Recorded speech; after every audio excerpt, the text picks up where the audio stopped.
Download करें जनमत Haryana app. कुछ दिन पहले तक कांग्रेस सहित कुछ दल अभय चौटाला का मजाक बनाते हुए कहते थे कि वो इस्तीफा देने की बात तो कर रहे हैं, लेकिन ऐसा वो कर नहीं पाएंगे। अभय के इस्तीफे को वो ड्रामा करार दिया करते थे। पूर्व सीएम भूपेंद्र सिंह हुड्डा तो ये भी कहते थे कि वो इस्तीफे के जरिए वो मनोहर लाल सरकार की मदद कर रहे हैं। वैसे भी कृषि कानूनों को लेकर पिछले कुछ महीनों से भूपेंद्र सिंह हुड्डा और राज्यसभा सांसद दीपेंद्र हुड्डा लगातार किसानों का हितैषी होने का दम भर रहे हैं। दीपेंद्र तो दिल्ली बॉर्डर पर चल रहे किसान आंदोलन में रोटियां भी पका चुके हैं। वो किसानों को लेकर लगातार मीडिया में बयानबाजी भी कर रहे हैं, लेकिन हुड्डा पिता पुत्र इस्तीफा देने की बात नहीं कर रहे हैं। फिलहाल दिल्ली के अलग अलग बॉर्डर्स पर कृषि कानूनों की वापसी को लेकर आंदोलन चल रहा है। कृषि कानूनों के अभय चौटाला शुरू से ही खिलाफ रहे हैं। कृषि कानूनों को लेकर अभय चौटाला ने डेडलाइन भी दी थी कि अगर 26 जनवरी तक कानून वापस नहीं होते हैं तो विधायक पद से इस्तीफा दे देंगे। इसके लिए उन्होंने पहले जब किसान आंदोलन के समर्थन में विधानसभा स्पीकर ज्ञानचंद गुप्ता को सशर्त इस्तीफा भेजा तो स्पीकर ने इस्तीफे में कानूनी खामियां गिनाते हुए सिरे से खारिज कर दिया। बाद में अभय ने संशोधित इस्तीफा भेजा, फिर भी बात नहीं बनी तो अपनी बात पर कायम रहते हुए अभय गणतंत्र दिवस के अगले दिन इस्तीफा देने विधानसभा पहुंच गए और स्पीकर को अपना इस्तीफा सौंप दिया। किसान की कोई अनदेखी करे उसको सहन नहीं करेंगे।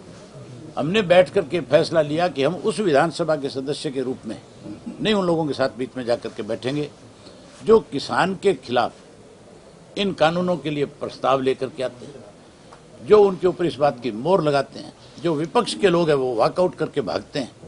तो ऐसे विधानसभा में एज ए सदस्य के रूप में अगर मैं बैठ करके उनकी सारी बातें सुनूं तो फिर मैं चौधरी देवीलाल की नीतियों को आगे नहीं बढ़ाता। आज की डेट में तो मैं एक ही था विपक्ष में, बाकी तो सारे सत्ताधारी है। बता दे कौन सा विपक्ष में?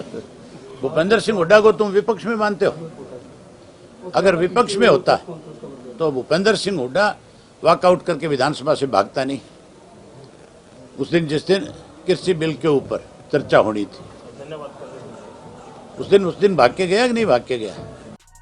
अब सबसे बड़ा सवाल ये है कि किसानों के नाम पर क्या कोई और विपक्षी विधायक इस्तीफा देने की हिम्मत दिखा पाएगा? खास तौर पर हुड्डा पिता पुत्र ऐसा करेंगे जो कि खुद को किसानों का सबसे बड़ा हितैषी बताते हैं। क्या उन्हें जीत का भरोसा नहीं? भले ही फिलहाल दिल्ली के अलग अलग बॉर्डर्स पर चल रहे किसान आंदोलन में अच्छी खासी हिस्सेदारी हरियाणा के किसानों की भी हो, लेकिन ये पक्का नहीं कहा जा सकता कि हरियाणा के ज्यादातर किसान कृषि कानूनों के खिलाफ हैं, क्योंकि कानूनों को लेकर कोई जनमत संग्रह नहीं हुआ है। इसलिए जरूरी भी नहीं है कि आंदोलनकारी किसान के अलावा दूसरे किसान भी कानूनों के खिलाफ हों।